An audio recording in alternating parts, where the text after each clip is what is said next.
Out from the Heart by James Allen. Chapter 1. The Heart and the Life. As the heart, so is the life. The within is ceaselessly becoming the without. Nothing remains unrevealed. That which is hidden is but for a time. It ripens and comes forth at last. Seed, tree, blossom, and fruit are the fourfold order of the universe. From the state of a man's heart proceed the conditions of his life. His thoughts blossom into deeds, and his deeds bear the fruitage of character and destiny. Life is ever unfolding from within and revealing itself to the light, and thoughts engendered in the heart at last reveal themselves in words, actions, and things accomplished. As the fountain from the hidden spring, so flows forth a man's life from the secret recesses of his heart. All that he is and does is generated there. All that he will be and do will take its rise from there. Sorrow and happiness, suffering and enjoyment, fear and hope, hatred and love, ignorance and enlightenment, are nowhere but in the heart. They are solely mental conditions. Man is the keeper of his heart, the watcher of his mind, the solitary guard of his citadel of life. As such, he can be diligent or negligent. He can keep his heart more and more carefully. He can strenuously watch and purify his mind, and he can guard against the thinking of unrighteous thoughts. This is the way of enlightenment and bliss. On the other hand, he can live loosely and carelessly, neglecting the supreme task of rightfully ordering his life. This is the way of self-delusion and suffering. Let a man realize that life in its totality proceeds from the mind, and lo, the way of blessedness is opened up for him, for he will then discover that he possesses the power to rule his mind and to fashion it in accordance with his ideal. So he will elect to strongly and steadfastly walk those pathways of thought and action which are altogether excellent. To him, life will become beautiful and sacred, and sooner or later he will put to flight all evil, confusion, and suffering. For it is impossible for a man to fall short of liberation, enlightenment, and peace, who guards with unwearying diligence the gateway of his heart. Chapter 2. The Nature and Power of Mind. Mind is the arbiter of life. It is the creator and shaper of conditions, and the recipient of its own results. It contains within itself both the power to create illusion and to perceive reality. Mind is the infallible weaver of destiny. Thought is the thread. Good and evil deeds are the warp and woof, or foundation, and the web, woven upon the loom of life, is character. Mind clothes itself in garments of its own making. Man, as a mental being, possesses all the powers of mind, and is furnished with unlimited choice.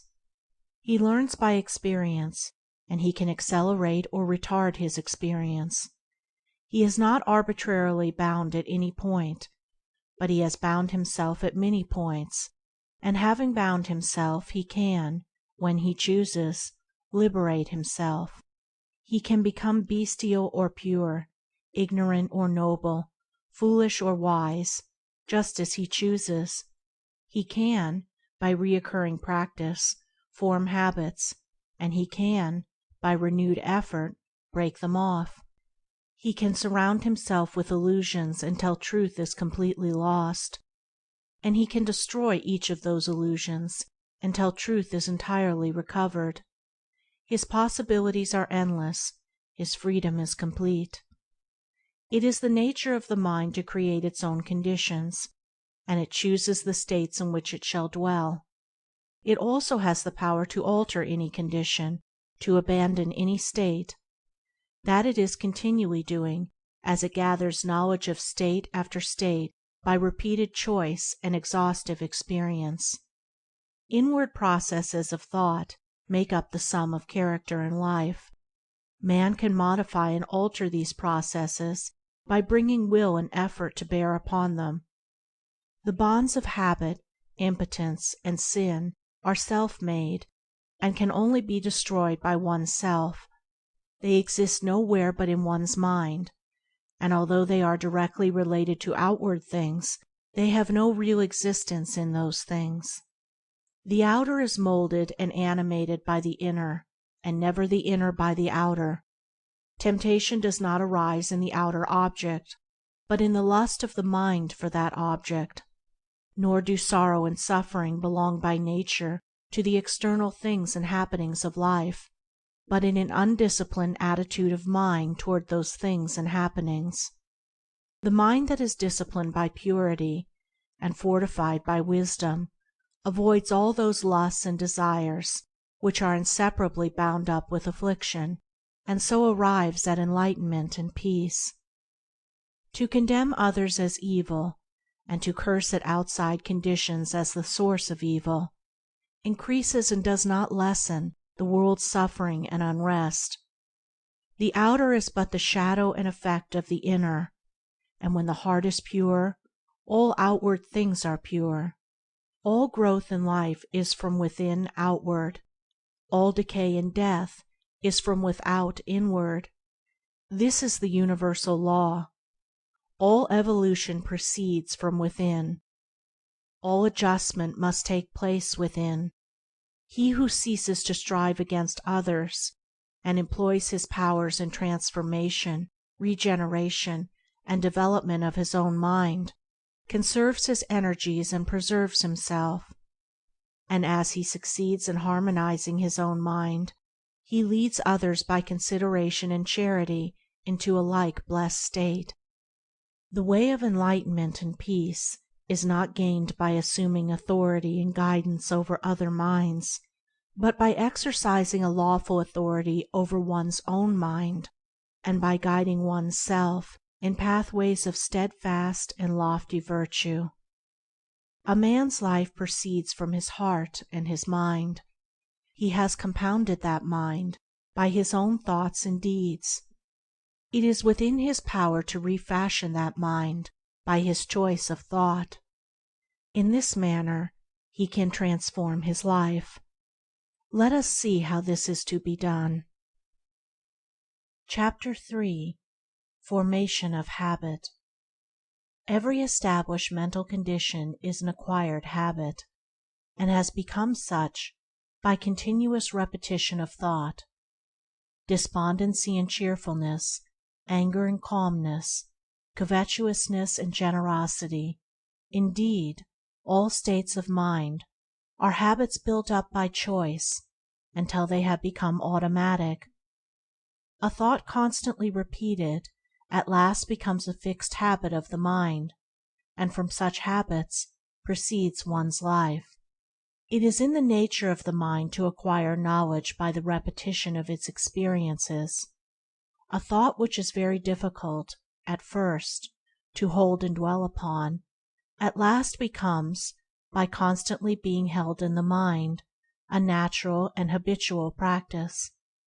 A boy, when commencing to learn a trade, cannot even handle his tools right, much less use them correctly, but after long repetition and practice, he plies them with perfect ease and consummate skill. Likewise, a state of mind, at first apparently incapable of realization, is by perseverance and practice at last acquired and built into the character as a natural and spontaneous condition. In this power of the mind to form and reform its habits, its conditions, is contained the basis of a man's salvation. It is the open door to perfect liberty by the mastery of self. For as a man has the power to form harmful habits, so he equally has the same power to create habits that are essentially good. And here we come to a point which needs some clarifying, and which calls for deep and earnest thought on the part of my reader. It is commonly said to be easier to do wrong than right, to sin than to be holy. Such a condition has come to be regarded, almost universally, as a self-evident truth. No less a teacher than the Buddha has said, "Bad deeds and deeds hurtful to ourselves are easy to do. What is beneficial and good, that is very difficult to do." And with regards to humanity generally, this is true, but it is only true as a passing experience, a fleeting factor in human evolution. It is not a fixed condition of things. It is not the nature of an eternal truth. It is easier for men to do wrong than right, because of the prevalence of ignorance, because the true nature of things and the essence and meaning of life are not understood. When a child is learning to write, it is extremely easy to hold the pen wrongly and to form his letters incorrectly, but it is painfully difficult to hold the pen and to write properly. This is because of the child's ignorance of the art of writing, which can only be dispelled by persistent effort and practice, until at last it becomes natural and easy to hold the pen correctly, and difficult, as well as altogether unnecessary, to do the wrong thing. It is the same in the vital things of mind and life. To think and do rightly requires much practice and renewed effort, but the time comes at last when it becomes habitual and easy to think and do rightly, and difficult, as it is then seen to be altogether unnecessary, to do that which is wrong. Just as an artisan becomes, by practice, accomplished in his craft, so you can become, by practice, accomplished in goodness. It is entirely a matter of forming new habits of thought, and he to whom right thoughts have become easy and natural, and wrong thoughts and acts difficult to do, has attained to the highest virtue, to pure spiritual knowledge. It is easy and natural for men to sin because they have formed by incessant repetition harmful and unenlightened habits of thought. It is very difficult for the thief to refrain from stealing when the opportunity occurs, because he has lived so long in covetous and greedy thoughts. But such difficulty does not exist for the honest man who has lived so long with upright and honest thoughts. He has thereby become so enlightened as to the wrong, folly, and fruitlessness of theft that even the remotest idea of stealing does not enter his mind. The sin of theft is a very extreme one, and I have introduced it in order to more clearly illustrate the force and formation of habit. But all sins and virtues are formed in the same way. Anger and impatience are natural and easy to thousands of people because they are constantly repeating anger and impatient thoughts and acts. And with each repetition, the habit is more firmly established and more deeply rooted. Calmness and patience can become habitual in the same way, by first grasping through effort a calm and patient thought, and then continuously thinking it and living in it until use becomes second nature, and anger and impatience pass away forever. It is in this manner that every wrong thought may be expelled from the mind, that every untrue act may be destroyed, and that every sin may be overcome. Chapter 4. Doing and Knowing. Let a man realize that his life, in its totality, proceeds from his mind.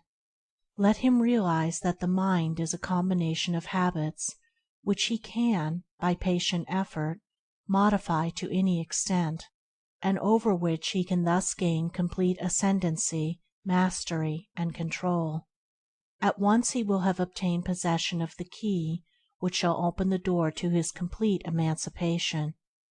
But freedom from the ills of life, which are the ills of one's mind, is a matter of steady growth from within, and not a sudden acquisition from without. Hourly and daily must the mind be trained to think stainless thoughts, and adapt right and dispassionate attitudes under those circumstances in which it is prone to fall into wrong and passion.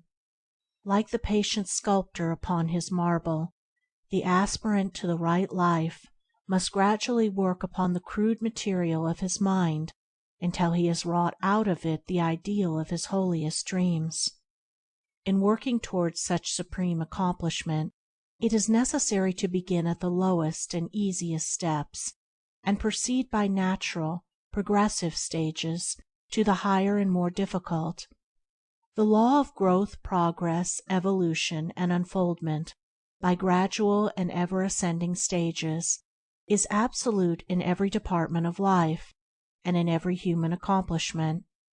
Where it is ignored, total failure will result. In acquiring education, in learning a trade, or in pursuing a business, this law is fully recognized and minutely obeyed by all. But in acquiring virtue, in learning truth, and in pursuing the right conduct and knowledge of life, it is unrecognized and disobeyed by nearly all. Hence virtue, truth, and the perfect life remain unpracticed, unacquired, and unknown.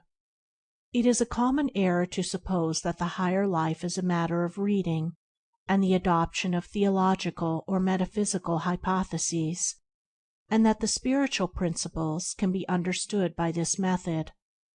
The higher life is higher living, in thought, word, and deed, and the knowledge of those spiritual principles, which are immanent in man and in the universe, can only be acquired after long discipline in the pursuit and practice of virtue. The lesser must be thoroughly grasped and understood before the greater can be known. Practice always precedes real knowledge. The schoolmaster never attempts to teach his pupils the abstract principles of mathematics at the start. He knows that such a method of teaching would be in vain and learning impossible. He first places before them a simple sum, and having explained it, leaves them to do it. When after repeated failures and ever renewed effort, they have succeeded in doing it correctly, a more difficult task is set before them, and then another, and another. It is not until the pupils have, through many years of diligent application, mastered all the lessons in arithmetic, that he attempts to unfold to them the underlying mathematical principles.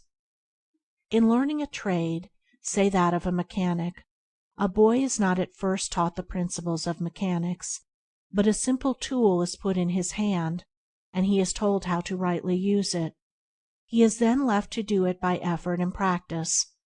As he succeeds in plying his tools correctly, more and more difficult tasks are set before him, until after years of successful practice he is prepared to study and grasp the principles of mechanics. In a properly governed household, the child is first taught to be obedient, and to conduct himself properly under all circumstances. The child is not even told why he must do this, but is commanded to do it. Only after he has far succeeded in doing what is right and proper is he told why he should do it. No father would attempt to teach his child the principles of ethics before extracting from him the practice of family duty and social virtue. Thus practice ever precedes knowledge, even in the ordinary things of the world, and in spiritual things, in the living of the higher life, this law is rigid in its demands. Virtue can only be known by doing, and the knowledge of truth can only be arrived at by perfecting oneself in the practice of virtue. To be complete in the practice and acquisition of virtue is to be complete in the knowledge of truth. Truth can only be arrived at by daily and hourly doing the lessons of virtue, beginning with the simplest and passing on to the more difficult. A child patiently and obediently learns his lessons at school by constantly practicing and ever exerting himself until all failures and difficulties are surmounted. Likewise does the child of truth, undaunted by failure and made stronger by difficulties, apply himself to right doing in thought and action.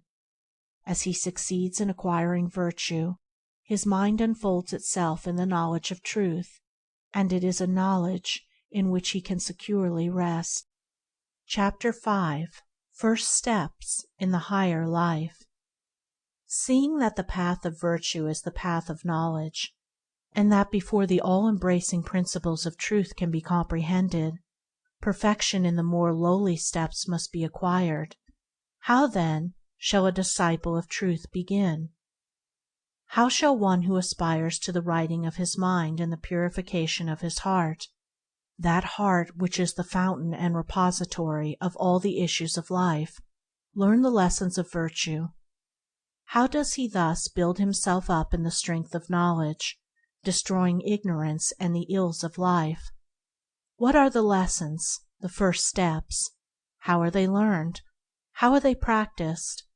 How are they mastered and understood? The first lessons consist in overcoming those wrong mental conditions which are most easily eradicated, and which are the common barriers to spiritual progress, as well as in practicing the simple domestic and social virtues. The reader will be better aided if I group and classify the first 10 steps in 3 lessons as follows: vices of the body to be overcome and eradicated. First lesson: discipline of the body. First step: idleness, laziness, or indolence. Second step: self-indulgence or gluttony. Second lesson: discipline of speech. Third step: slander.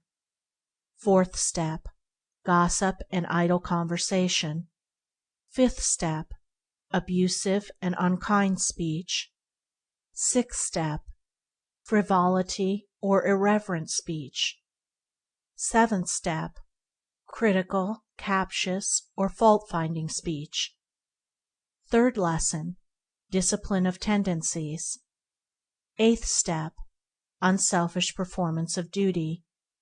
Ninth step: unswerving rectitude or moral integrity. 10th step: unlimited forgiveness. The 2 vices of the body and the 5 of the tongue are so called because they are manifested in the body and tongue. Also, by so definitely classifying them, the mind of the reader will be better helped. But it must be clearly understood that these vices arise primarily in the mind, and are wrong conditions of the heart worked out in the body and the tongue. The existence of such chaotic conditions is an indication that the mind is altogether unenlightened as to the real meaning and purpose of life, and their eradication is the beginning of a virtuous, steadfast, and enlightened life. But how shall these vices be overcome and eradicated? By first, and at once, checking and controlling their outward manifestations, and by suppressing the wrong act. This will stimulate the mind to watchfulness and reflection until by repeated practice it will come to perceive and understand the dark, wrong, and erroneous conditions of mind, out of which such acts spring. It will then abandon them entirely. It will be seen that the first step in the discipline of the mind is the overcoming of indolence or laziness. This is the easiest step, and until it is perfectly accomplished, the other steps cannot be taken. The clinging to indolence constitutes a complete barrier to the path of truth. Indolence consists in giving the body more ease and sleep than it requires, in procrastinating, and in shirking and neglecting those things which should receive immediate attention. This condition of laziness must be overcome by rousing up the body at an early hour, giving it just the amount of sleep it requires for complete recuperation, and by doing promptly and vigorously every task, every duty, no matter how small, as it comes along. On no account should food or drink be taken in bed, and to lie in bed after one has awakened, indulging in ease and reverie, is a habit fatal to promptness and resolution of character, and of purity of mind. Nor should one attempt to do his thinking at such a time. Strong, pure, and true thinking is impossible under such circumstances. A man should go to bed to sleep, not to think. He should get up to think and work, not to sleep. The next step is the overcoming of self-indulgence or gluttony. The glutton is he who eats for animal gratification only, without considering the true end and object of eating. He eats more than his body requires, and is greedy after sweet things and rich dishes. Such undisciplined desire can only be overcome by reducing the quantity of food eaten and the number of meals per day, and by resorting to a simple and uninvolved diet. Regular hours should be set apart for meals, and eating at other times should be rigidly avoided. Suppers should be abolished, as they are altogether unnecessary and promote heavy sleep and cloudiness of mind. The pursuit of such a method of discipline will rapidly bring the once ungoverned appetite under control, and as the sensual sin of self-indulgence is taken out of the mind, the right selection of foods will be instinctively and infallibly adapted to the purified mental condition. It should be well borne in the mind that a change of heart is the needful thing, and that any change of diet which does not promote this end is futile. When one eats for enjoyment, he is gluttonous. The heart must be purified of sensual craving and gustatory lust.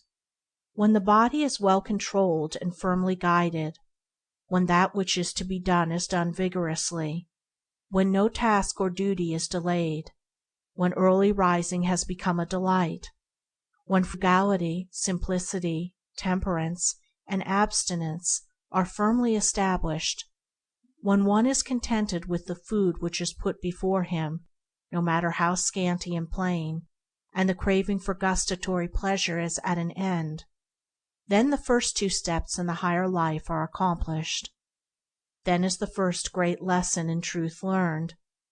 Thus is established in the heart the foundation of a poised, self-governed, virtuous life. The next lesson is the lesson of virtuous speech, in which there are 5 orderly steps. The first of these is overcoming the habit of slanderous speech. Slander consists of inventing or repeating unkind and evil reports about others, in exposing and magnifying the faults of others, or of absent friends, and in introducing unworthy insinuations. The elements of thoughtlessness, cruelty, insincerity, and untruthfulness enter into every slanderous act.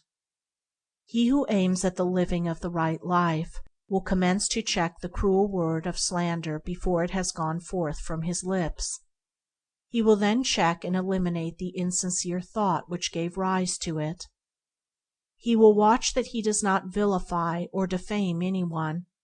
He will refrain from disparaging, defaming, and condemning the absent friend, whose face he has so recently smiled into or kissed, or whose hand he has shaken. He will not say of another that which he dare not say to his face. Thus, coming at last to think sacredly of the character and reputation of others, he will destroy those wrong conditions of mind which gave rise to slander. The next step is the overcoming of gossip and idle conversation. Idle speech consists in talking about the private affairs of others, in talking merely to pass away the time, and engaging in aimless and irrelevant conversation.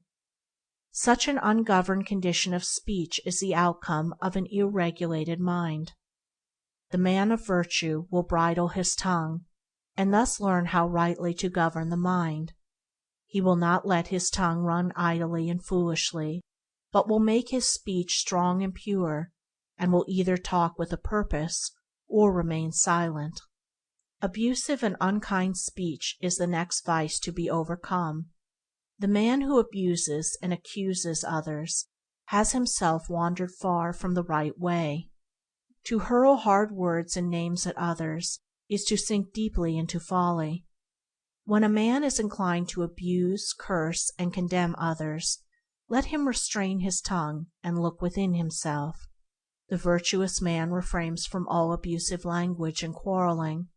He employs only words that are useful, necessary, pure, and true.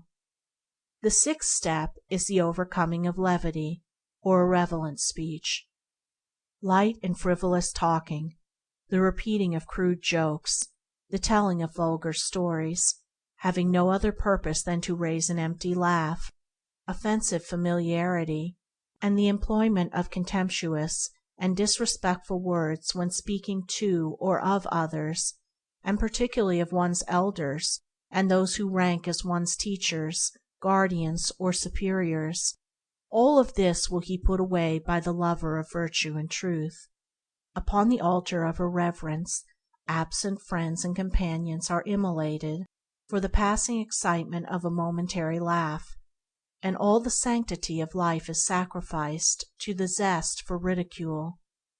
When the respect towards others and the giving of reverence where reverence is due are abandoned, virtue is abandoned. When modesty, significance, and dignity are eliminated from speech and behavior, truth is lost. Yea, even its entrance gate is hidden away and forgotten.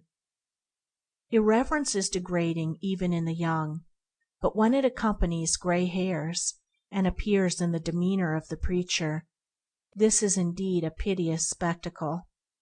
And when this can be imitated and followed after, then are the blind leading the blind, then have elders, preachers, and people lost their way.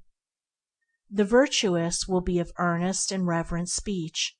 He will think and speak of the absent as he thinks and speaks of the dead, tenderly and sacredly. He will put away all thoughtlessness, and watch that he does not sacrifice his dignity to gratify a passing impulse of frivolity and superficiality. His humor will be pure and innocent, his voice will be subdued and musical, and his soul will be filled with grace and sweetness as he succeeds in conducting himself as becomes a man of truth. The last step in the second lesson is the overcoming of criticism or fault-finding speech. This vice of the tongue consists in magnifying and harping on small or apparent faults, in foolish quibbling and hair-splitting, and in pursuing vain arguments based upon groundless suppositions, beliefs, and opinions. Life is short and real, and sin, sorrow, and pain are not remedied by carping and contention. The man who is ever on the watch to catch at the words of others in order to contradict and dispute them has yet to reach the higher way of holiness, the truer life of self-surrender. The man who is ever on the alert to check his own words in order to soften and purify them will find the higher way and the truer life. He will conserve his energies, maintain his composure of mind, and preserve within himself the spirit of truth. When the tongue is well controlled and wisely subdued, when selfish impulses and unworthy thoughts no longer rush to the tongue demanding utterance, when the speech has become harmless, pure, gentle, gracious, and purposeful, and no word is uttered but in sincerity and honesty, then are the 5 steps to virtuous speech accomplished. Then is the second great lesson in truth learned and mastered. And now some will ask, but why all this discipline of the body and restraint of the tongue? Surely the higher life can be realized and known without such strenuous labor, such incessant effort and watchfulness? No, it cannot. In the spiritual as the material, nothing is done without labor, and the higher cannot be known until the lower is fulfilled. Can a man make a table before he has learned to handle a tool and drive a nail? And can a man fashion his mind in accordance with truth before he has overcome the slavery of his body? As the intricate subtleties of language cannot be understood and wielded before the alphabet and the simplest words are mastered, neither can the deep subtleties of the mind be understood and purified before the ABC of right conduct is perfectly acquired. As for the labor involved, does not the youth joyfully and patiently submit himself to 7 years' apprenticeship in order to master a craft? And does he not, day by day, carefully and faithfully carry out every detail of his master's instructions, looking forward to a time when, perfected through obedience and practice, he shall himself become a master? Where is the man who sincerely aims at excellence in music, painting, literature, or any trade, business, or profession, who is not willing to give his whole life to the acquirement of that particular perfection? Shall labor, then, be considered where the very highest excellence is concerned, the excellence of truth? He who says, "The path which you have pointed out is too difficult. I must have truth without labor, salvation without effort," that man will not find his way out of the confusions and sufferings of selfhood. He will not find the calm, well-fortified mind and wisely ordered life. His love is for ease and enjoyment, and not for truth. He who, deep in his heart, adores truth, and aspires to know it, will consider no labor too great to be undertaken, but will adopt it joyfully and pursue it patiently. By perseverance in practice he will come to the knowledge of truth. The necessity for this preliminary discipline of the body and tongue will be more clearly perceived when it is fully understood that all these wrong outward conditions are merely the expressions of the wrong conditions of the heart. An indolent body means an indolent mind. An ill-regulated tongue reveals an ill-regulated mind, and the process of remedying the manifested condition is really a method of rectifying the inward state. Moreover, the overcoming of these conditions is only a small part of what is really involved in the process. The ceasing from evil leads to, and is inseparably connected with, the practice of good. While a man is overcoming laziness and self-indulgence, he is really cultivating and developing the virtues of abstinence, temperance, punctuality, and self-denial. He is acquiring the strength, energy, and resolve which are indispensable to the successful accomplishment of the higher tasks.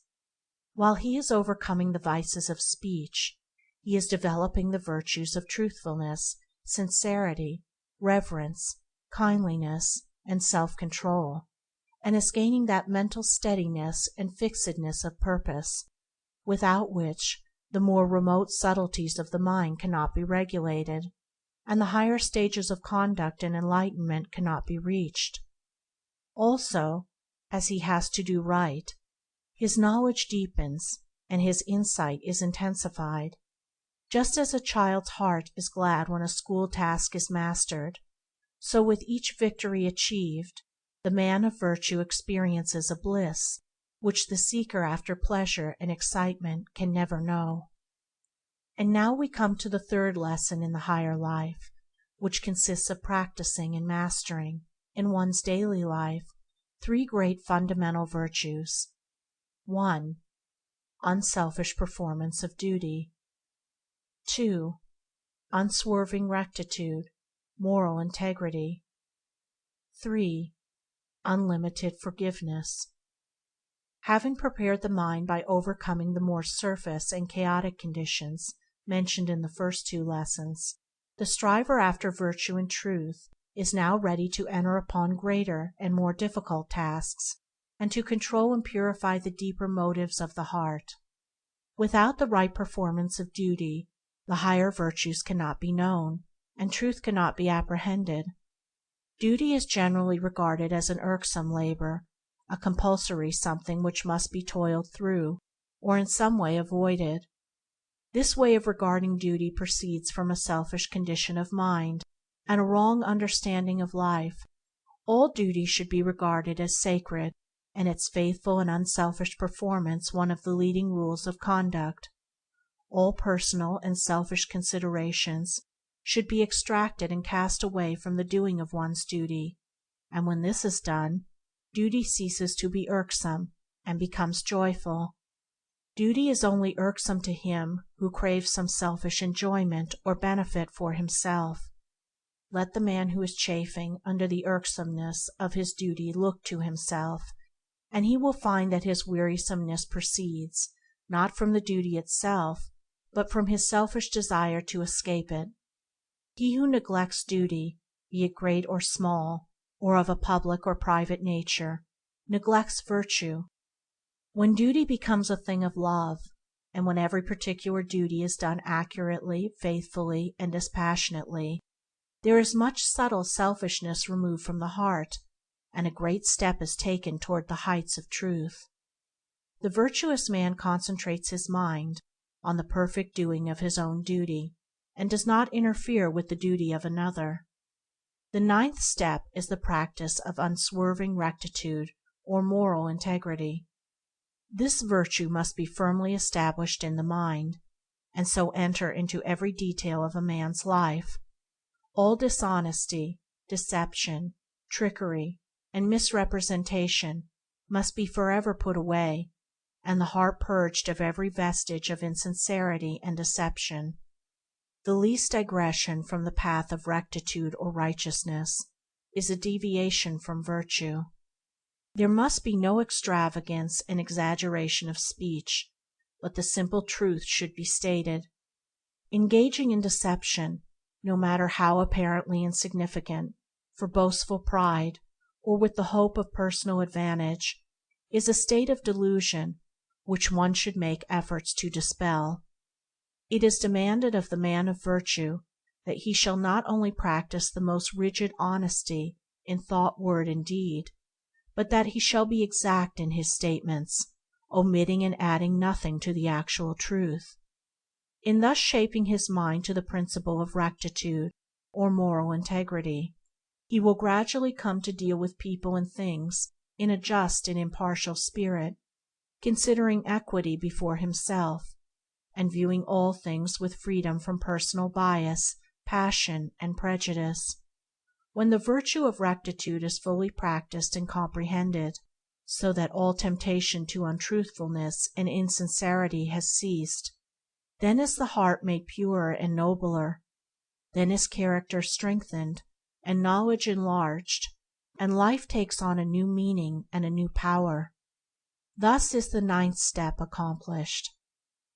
The 10th step is the practice of unlimited forgiveness. This consists in overcoming the sense of injury which springs from vanity, selfishness, and pride, and in exercising disinterested charity and large-heartedness towards all. Spite, retaliation, and revenge are so utterly ignoble, so base, so small and foolish, as to be altogether unworthy of being noticed or harbored. No one who fosters such conditions in his heart can lift himself above folly and suffering, and guide his life aright. Only by casting them away, and ceasing to be moved by them, can a man's eyes be opened to the true way of life. Only by developing a forgiving and charitable spirit can he hope to approach and perceive the strength and beauty of a well-ordered life. In the heart of the strongly virtuous man, no feeling of personal injury can arise. He has put away all retaliation, and has no enemies. If other men should regard themselves as his enemies, he will regard them kindly, understanding their ignorance, and making full allowance for it. When this state of heart is arrived at, then the 10th step in the discipline of one's self-seeking inclinations is accomplished. Then the 3rd great lesson in virtue and knowledge is learned and mastered. Having thus laid down the first 10 steps and 3 lessons in right doing and right knowing, I leave those of my readers who are prepared for them to learn and master them in their everyday life. There is, of course, a still higher discipline of the body, a more far-reaching discipline of the tongue, and greater and more all-embracing virtues to acquire and understand before the highest state of bliss and knowledge can be grasped. But it is not my purpose to deal with them here. I have expounded only the first and easiest lessons on the higher path, and by the time these are thoroughly mastered, the reader will have become so purified, strengthened, and enlightened that he will not be left in the dark as to his future progress. Those of my readers who have completed these 3 lessons will already have perceived, beyond and above, the high altitudes of truth, and the narrow and precipitous track which leads to them, and will choose whether they shall proceed. The straight path which I have laid down can be pursued by all, with greater profit to themselves and to the world, and even those who do not aspire to the attainment of truth will develop greater intellectual and moral strength, finer judgment, and deeper peace of mind by perfecting themselves in this path. Nor will their material prosperity suffer by this change of heart; nay, it will be rendered truer, purer, and more enduring. For if there is one who is capable of succeeding and fitted to achieve, it is the man who has abandoned the petty weaknesses and everyday vices of his kind, who is strong enough to rule his body and mind, and who pursues with fixed resolve the path of unswerving integrity and sterling virtue. Chapter 6. Mental Conditions and Their Effects. Without going into the details of the greater steps and lessons in the right life, a task outside the scope of this small work, a few hints concerning those mental conditions from which life in its totality springs seem in order. These hints will prove helpful to those who are ready and willing to penetrate further into the inner realm of heart and mind, where love, peace, and wisdom await the rapidly progressing student of life. All sin is ignorance. It is a condition of darkness and undevelopment. The wrong thinker and the wrong doer is in the same position in the school of life as the ignorant pupil is in the school of learning. He has yet to learn how to think and act correctly, that is, in accordance with law. The pupil in learning is not happy so long as he does his lessons wrongly. Likewise, unhappiness cannot be escaped while sin remains unconquered. Life is a series of lessons. Some are diligent in learning them, and they become pure, wise, and altogether happy. Others are negligent and do not apply themselves. They remain impure, foolish, and unhappy. Every form of unhappiness springs from a wrong condition of mind. Happiness is inherent in right conditions of mind. Happiness is mental harmony. Unhappiness is mental inharmony.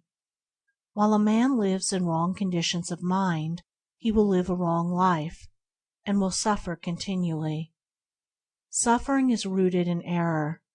Bliss is inherent in enlightenment.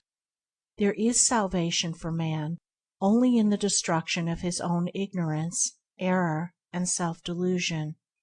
Where there are wrong conditions of mind, there is bondage and unrest.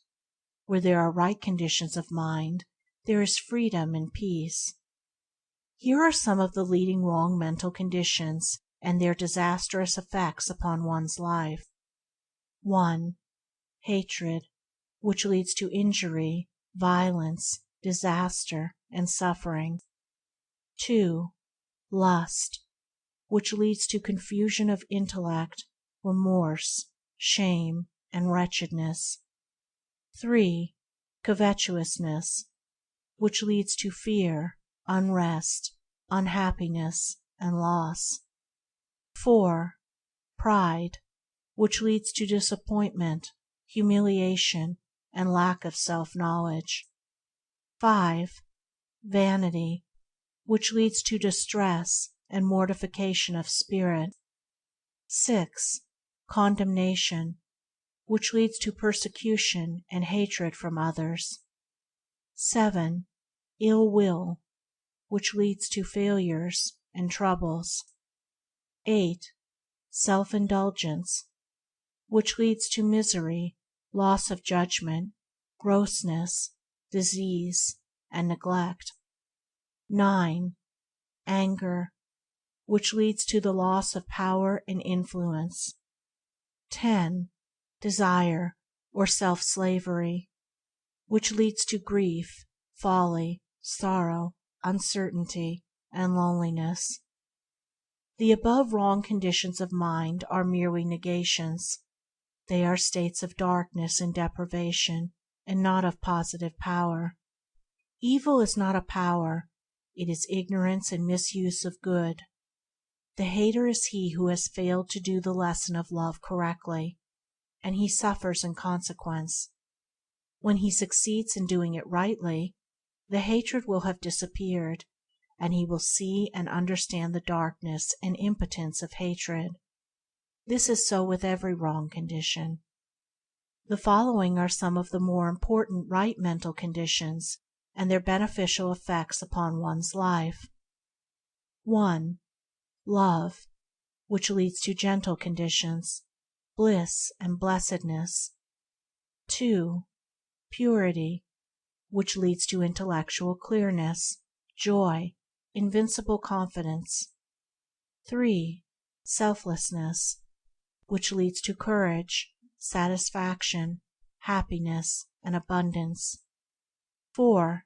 Humility, which leads to calmness, restfulness, knowledge of truth. 5.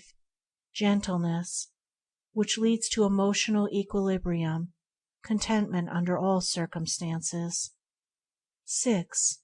Compassion, which leads to protection, love, and reverence from others. 7. Goodwill, which leads to gladness, success. 8. Self-control, which leads to peace of mind, true judgment, refinement, health, and honor. 9. Patience, which leads to mental power, far-reaching influence. 10. Self-conquest, which leads to enlightenment, wisdom, insight, and profound peace. The above right conditions of mind are states of positive power, light, joyful possession, and knowledge. The good man knows.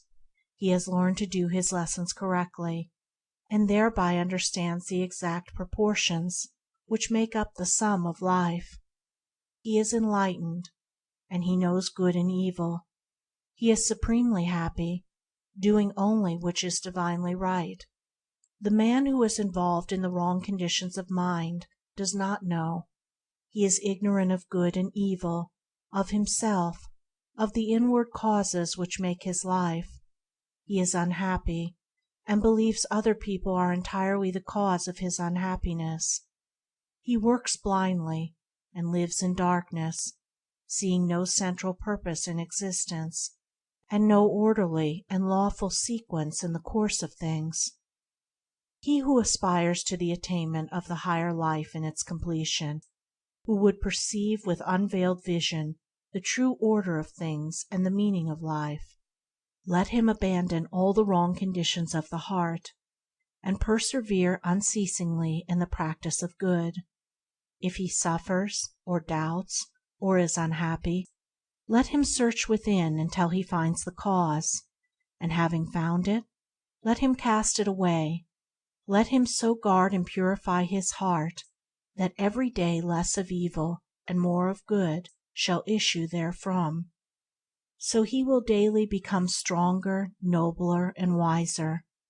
So will his blessedness increase, and the light of truth, growing ever brighter and brighter within him, will dispel all gloom and illuminate his pathway.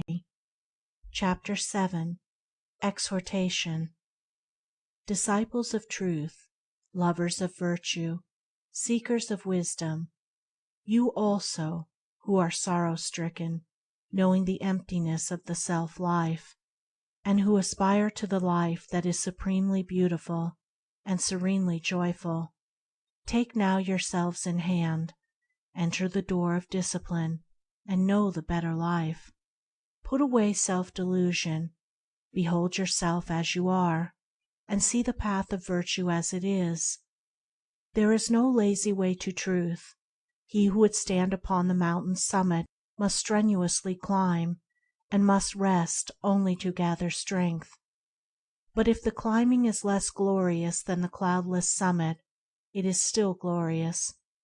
Discipline in itself is beautiful, and the end result of discipline is sweet.